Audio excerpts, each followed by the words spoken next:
En eso tienes razón, merezco una condena tanto como tú. Siento que no hayas sido capaz de comprenderme, y yo que hayas esquivado la muerte hasta ahora. He estado cerca muchas veces, cuando éramos niños en Madrid. ¿Recuerdas los abusos que sufrimos? Y después cuando empecé a trabajar trayendo esclavos. Era peligroso internarse en esas aldeas para darles casa, pero sobreviví. Como sobreviví en el viaje de Santa Catalina cuando aposté todo a dejar de ser quien era y convertirme en la persona que todo el mundo conoce en La Habana. Ser el propietario de este nombre y de estos apellidos pudo haberme salido mal, pero ya te lo dije una vez, no me gusta perder. Tengo aliados en aquel navío, no fue difícil matar a la tripulación. Tuve tiempo de jugar con el capitán y de sacar después a varios negros de la bodega y matarlos para fingir un motín. Para construir esa escenografía que los pescadores analfabetos de la ciénaga de Zapata descubrieron con espanto. Ellos dieron pie a la fábula del demonio en la isla, no me importa, incluso me halaga. He engañado a la muerte muchas veces, querido amigo, y volveré a hacerlo si se acerca a mí. En cambio, tú, sé que la estás buscando. Puedes estar tranquilo, la encontrarás. Esa es la voz de el demonio. Vamos a decir, ¿no? Tiene nombre y apellido, tiene varios nombres y apellidos, hay que decir. Y eso es El corazón de El infierno, la más reciente novela de Carmen Mola, que probablemente ya lo saben, no es una mujer. Son 3 varones que me acompañan en el estudio, además, así que muy bienvenidos, un honor tenerles acá en la radio. Estamos muy bien acompañados con Jorge Díaz. Jorge, bienvenido. Hola, ¿qué hay? ¿Qué tal? Con Agustín Martínez. ¿Cómo estás, Agustín? ¿Qué tal? Estupendo. Y con Antonio Mercero. Bienvenido, Antonio. Hola, buenos días. Encantado. ¿Qué tal escuchar un pedacito de su novela con acento chileno? Pues muy bien. Me ha sorprendido para bien. Ok, muy bien. Estamos tratando de... Escribimos para ser leídos en Chile. Excelente, excelente. Bueno, El infierno voy a tratar de situarla para que quienes nos escuchan puedan entender y entender con eso el resto de la conversación, que va a ser una parte de la conversación porque desde ya les cuento que esta tarde, a las 7 de la tarde, en el Centro Cultural de España, que acá está muy cerquita de la radio, a la salida del Metro Salvador, voy a estar en la presentación acompañando a estos 3 escritores en la presentación en Chile de El infierno, así que desde ya les invitamos a que se agenden y nos acompañen. Y El infierno es esta novela histórica, diríamos, situada en mediados del siglo XIX, en el reinado de Isabel II, cuando ya se están levantando los movimientos oligárquicos, ¿cierto? Anti la reina y al mismo tiempo que en las Américas empieza a aparecer con muchísima fuerza, en algunos lugares antes que otros, la idea de la independencia, pero España sigue siendo un país esclavista, por lo tanto las colonias también. Y parte de la historia transcurre en Cuba para que podamos ver el horror de lo que ahí sucede. Y entre medio hay una historia de amor bien terrible. Hay que decir, para nada feliz. Para quienes conocen el trabajo previo de Carmen Mola, no les sorprende esto, porque ellos se han dedicado a una mirada respecto a la novela negra, tanto contemporánea como de época. Su libro anterior, La Bestia, que tengo acá, les hizo receptores del Premio Planeta 2021 y también es una novela negra, de horror, de época, diríamos, ¿no? Y yo estuve escuchando algunas entrevistas de ustedes y decían que su interés tenía que ver con hablar del mal y de las distintas maneras de la expresión del mal en lo humano. Así que me encantaría partir por ahí, porque les interesa eso. ¿Vas a partir, Agustín? Arranco yo contando el porqué del mal en Carmen Mola. La verdad es que surge de una manera un poco casual. Nuestra primera novela, que era La novia gitana, que es la primera novela que escribimos como Carmen Mola, era una novela negra, contemporánea. Es verdad que sí que apostábamos por un retrato de la violencia más descarnado que en otro tipo de novelas contemporáneas, ¿no?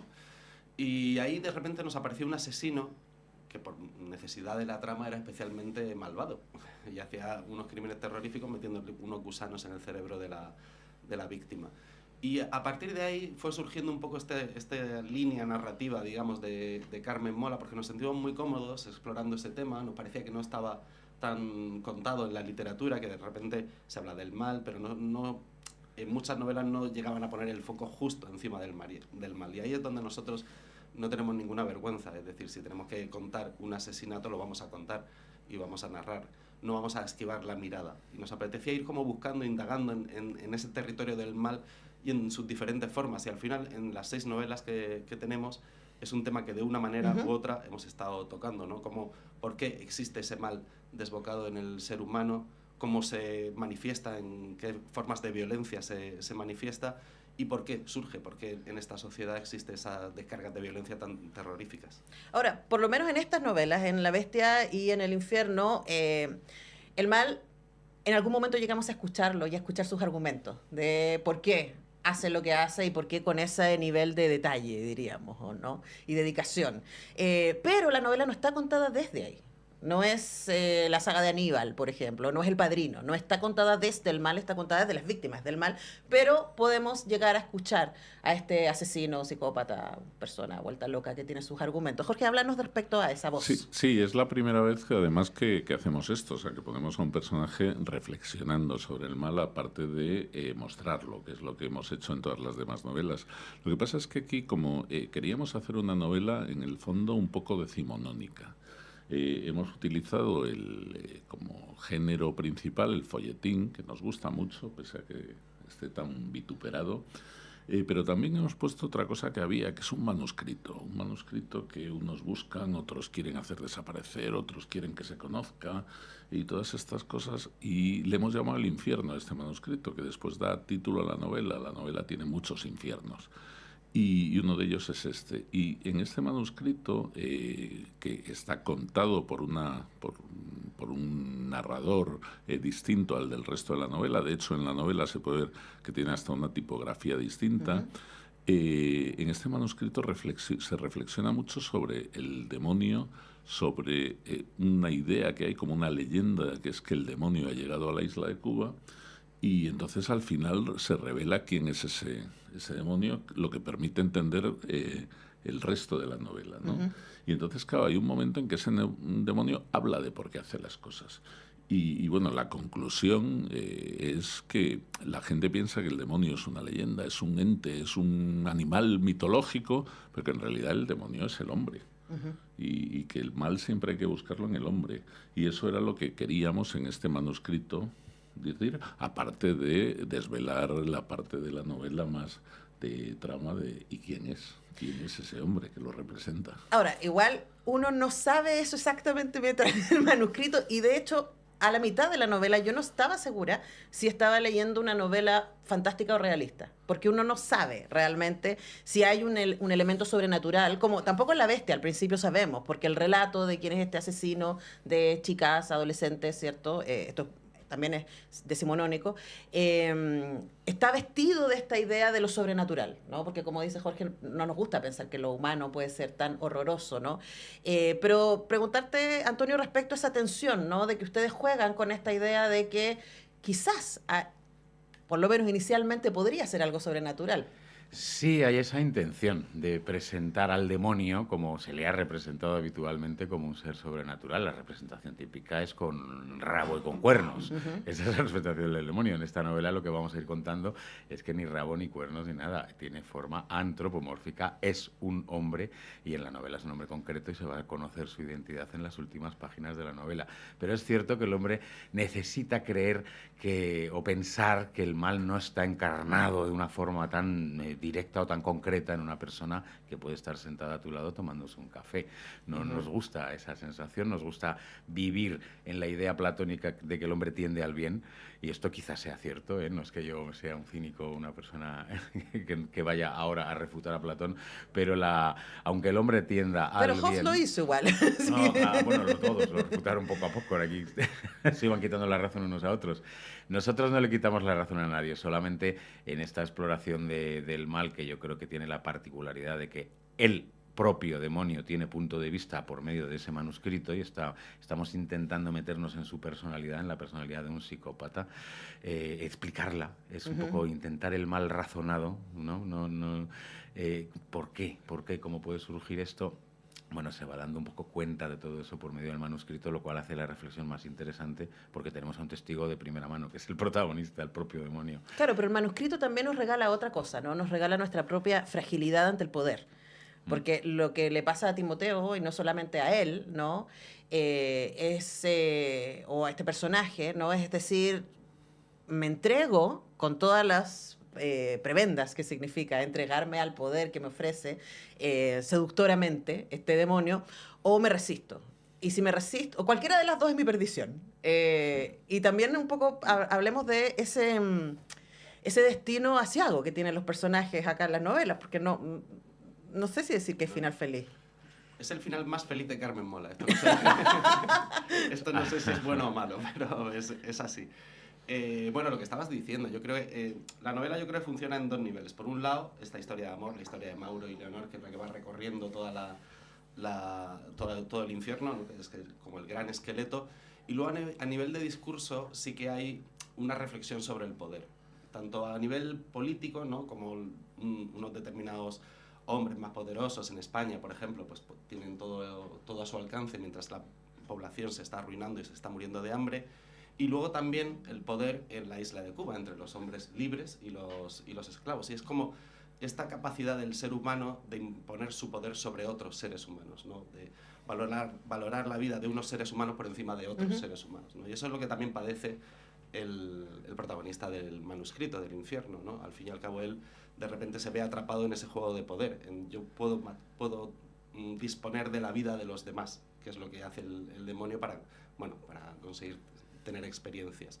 Y en un hombre como el protagonista, lo que le acosa durante todo ese periplo es la culpa, porque las cosas que ha hecho y sobre todo las que ha dejado de hacer le van infectando, digamos, y le van pesando muchísimo hasta el punto de querer morir. Ahora, también ahí hay, yo creo, un dolor, ¿no? Porque tanto en la trilogía de La novia gitana, como en Las madres, como en La bestia, o especialmente en El infierno, no hay una invención del horror humano. Ustedes van a referentes que son reales, la violencia contra las mujeres, en Las madres, ¿cierto? Bueno, también en La bestia, en El infierno, en la esclavitud, la filosofía del Ku Klux Klan, etc. Entonces hablemos también de esa indagación y la revisión histórica. Jorge, ¿qué eso significó para la construcción de esta novela y encontrarse con que efectivamente pensar en este infierno y en este demonio no es ficción? No, desgraciadamente, y si escribiéramos ciencia ficción y nos fuéramos adentro de un siglo, estoy seguro de que seguirá habiendo maldad y podríamos seguir poniendo estas cosas, ¿no? La parte histórica de la novela es importante para nosotros, ¿no? Ambientarla, y cuando llegamos a la conclusión de que el lugar era Cuba, era porque... Acá pasaron cosas horrorosas también, ¿eh? Pueden investigarlo. Ya me imagino. No hace tanto tiempo. Pues era porque veíamos que en Cuba se había formado una sociedad que era como España, pero multiplicado. O sea, que las diferencias que había en España, que eran muchas y graves, en Cuba estaban multiplicadas, pero que también el lujo que había en España, en Cuba estaba multiplicado, y que la miseria que había en España, en Cuba estaba multiplicada. Entonces, nosotros al principio no teníamos intención de llevarnos la novela a Cuba, pero claro, cuando empezamos a investigar, nosotros empezamos siempre con la idea de vamos a escribir una novela de amor, porque todo el mundo nos decía siempre las novelas de Carmen Mola como son, y nos decía, ¿qué vais a hacer ahora? Y nosotros siempre usábamos la broma de vamos a escribir una comedia romántica. Nadie nos creía. Y con motivo. ¿Ustedes creen que les resultó? Con motivo. Y nos ha quedado poco comedia, bueno. Pero tiene sus partes. O sea, al principio hay una cosa muy ligera, ¿no? Cuando recién conocemos a Leonor, que es la protagonista, claro. Y está como en el mundo de las variedades y Claro, del teatro. claro. Ella es pura ligereza, ¿hasta qué? Claro, pero esa pérdida del paraíso, que era lo que buscábamos, ¿no? Ella está en el teatro, ella es feliz, ella tiene su mundo, y de repente hay algo que le hace perder su mundo, ¿no? Y piensa que lo va a recuperar en Cuba, y parece que Cuba va a serlo, pero no, Cuba es más infierno todavía. O sea, es nuestra obligación ponerle las cosas lo más difíciles posible a nuestros personajes. Y entonces es eso que te decía ahora mismo Agustín, que la novela tiene varias lecturas, varias capas. Entonces para nosotros una capa es la capa del entretenimiento y otra capa es la de la crítica social, ¿no? Y la de la reflexión de la violencia. Pero que a mí muchas veces me da miedo hablar de estas cosas para la gente, porque dice, uy, ¿qué me voy a encontrar? Y dices, no, te vas a encontrar una novela muy divertida. O sea, es muy, muy entretenida. O sea, son 576 páginas que uno se lee en un par de días y es muy difícil de soltar. Ahora, ustedes también han hablado de eso respecto en qué nos pasa con la violencia, ¿no? ¿Qué nos pasa con... bueno, luego vamos a hablar del tema de las series y cómo ustedes han trabajado también como guionistas en eso, pero nuestra fascinación, nuestro morbo respecto al crimen, ¿no? Quería preguntarles cómo hacen ustedes para escribir esas escenas, porque aquí hay unas escenas bien macabras. Sí, son macabras a veces. Experiencia personal. Esas todo. son experiencias Ok. personales.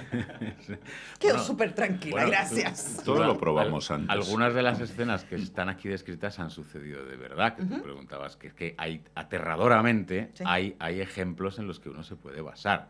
Esto de preparar un cráneo y batir un cerebro lo hacía una señora de Nueva Orleans con sus esclavos. Entonces, no nos lo hemos inventado nosotros. En algunas cosas sí nos las inventamos, porque somos 3 enfermos. Pero hemos descubierto también que no estamos solos en el mundo, en nuestra enfermedad y en nuestra depravación. Los lectores también lo están, porque les encanta. A los lectores les gusta el retrato violento y nos parece que es muy paternalista por parte del escritor escatimar los momentos más asquerosos o más truculentos por si acaso el estómago del lector es muy sensible. No, bueno, si el estómago del lector es sensible, no lean a Carmen Mola. Exacto, ¿no? Y no lean el género, ¿no? Del policíaco o de la novela negra. En este caso es un thriller histórico que entra en una historia de amor que, como tú bien has dicho, no tiene nada de comedia romántica, ¿eh? No. Es, de hecho... Es sexy, sí. Tiene su erotismo No, dando tiene vueltas. su- tiene Además, su- porque es tiene muy... su erotismo y tiene mucha pasión, pero sin ninguna duda, uno de los significados de este título, el infierno, se refiere al amor. Son los infiernos amorosos lo que se describen, aparte del infierno de la esclavitud, del infierno de la desigualdad social, del uso obsceno y despiadado del poder, casi sádico del poder sobre los parias de este mundo. Hay muchos infiernos aquí, pero desde luego uno de ellos es el amor. Bueno, yo cuando supe que iba a entrevistar a Carmen Mola, además de ponerme muy estudiosamente a leer los libros, lo primero que dije, ¿cómo escriben a 6 manos? Luego aprendí que son guionistas y que han trabajado mucho entonces en lo que es el writer's room, ¿cierto? En la mesa de guiones y por lo tanto esta idea de tirar ideas arriba de la mesa y empezar a desarrollarlas juntos. Voy a hacer el resumen porque esto vamos a hablarlo más largamente en la tarde, ¿no? Y ahora ya se me va el tiempo. Y luego escribir esta estructura que luego se reparten y cada uno trabaja desde los guiones. Hice el resumen, la tarde lo Te ha desarrollamos. quedado perfecto, o sea, no hace falta explicar más. Pero, ¿saben qué? No puedo replicar porque me lo imagino, esos momentos de chispazos, ¿no? Cuando están ahí los 3 pensando qué es lo que va a pasar, escribiendo esa estructura, digamos, ¿y si pasa esto otro? ¿Y si abrimos acá? ¿Y si lo que resulta detrás de esa puerta es esto otro? Cuéntanos un poco, Agustín, respecto a esos momentos. Bueno, esa es la parte más divertida del writer's room, o sea, del trabajo de guionista, que es de donde nosotros estamos trayendo el sistema de trabajo, es la parte más divertida, cuando estás en una habitación, hay 4 o 5 guionistas, y una idea que de repente se lanza al principio del día y que puede estar bien y tal, de repente da una vuelta porque alguien aporta algo y la convierte en algo completamente distinto y de repente, ¡pum!, a todos nos apasiona. Siempre decimos que al final las buenas ideas se imponen, o sea, de repente cuando cae una idea a los 3 nos damos cuenta de que esa es una gran idea. Por ejemplo, batir los sesos de alguien, ¿no? ¿A quién no le va a gustar esa idea? En ese momento, Carmen Mola aplaude en la sala de guionistas. No, bueno, es algo muy, muy divertido y a mí hay algo que siempre me gusta reivindicar en esto de la creación colectiva, que es el disfrute del talento ajeno. Es algo... Yo aprendí a escribir con compañeros de guión, no en academias, no en yo qué sé, escuelas de formación, este tipo de cosas, sino que aprendí viendo a los demás escribir y viendo cómo generaban ideas y cómo eran súper ingeniosos al darle la vuelta a una trama o cómo creaban un tema debajo de una narración, ¿no? Entonces, eso es lo que nosotros, que ya venimos del guión, pero también habíamos publicado novelas en solitario, nos apetecía recuperar en el proyecto de Carmen Mola, ¿no? Llevarnos ese universo de creación colectiva a la literatura. Entonces, bueno, es una parte muy divertida del curro. Pero ahora también me imagino que ustedes tenían cada uno sus novelas independientes antes de que existiera Carmen Mola. Luego Carmen Mola tiene 6 novelas ahora. Y quería preguntarles también, Antonio, Jorge, ¿cómo cambia su manera particular de escribir cuando ustedes vuelven a escribir solos? A ver, Después es de que esto. Carmen Mola ha fagocitado nuestro tiempo. O sea, cuando nosotros empezamos con Carmen Mola, como estábamos en el anonimato, pues teníamos tiempo, porque no había que hacer promoción, no había que hacer viajes y todo eso. Entonces, bueno, acabábamos una novela, nos tomábamos unos días de descanso, empezábamos la siguiente. Y podíamos seguir con nuestra vida habitual. Pero desde que recibimos el Premio Planeta... Y ahí tuvieron que salir del closet del anonimato. Tuvimos que salir del anonimato y nuestra vida se convirtió en algo mucho más complicado. Maravilloso, pero complicado. o sea, estos viajes de promoción que nos encanta, por ejemplo, venir a Chile. Pero claro, venir a Chile o irnos a Argentina o a Colombia o México, tal, al final lo que nos quita es tiempo de estar sentados escribiendo. Entonces, claro, ¿quién pierde ese tiempo? No es Carmen Mola. Son nuestras novelas, que cada vez nos cuesta más poder sacar novelas adelante, guiones que, bueno, pues los tres somos de profesión desde hace muchísimos años guionistas y cada vez nos cuesta más sacarlo. Entonces, ¿cómo cambia cuando vuelves a enfrentarte a la novela solo? Pues muchas veces necesitas, dices, joder, no se me ocurre nada, pero si estuvieran aquí Agustín y Antonio, seguro que a alguno de los dos se le ocurría una cosa fantástica para este personaje. Entonces, bueno, pero hay que irse adaptando. Bueno, y para cerrar, también preguntarte, Antonio, respecto a eso, a los cruces. Ustedes dos son periodistas, Agustín estudió audiovisual, pero los tres han trabajado de guionistas y llevan mucha experiencia en eso, y las novelas de Carmen Mola son súper cinematográficas, diríamos. Tienen además adaptaciones a series también, ¿entiendes? Sí, las dos primeras de Elena Blanco, La novia gitana y La red púrpura, ya se han hecho en serie de televisión.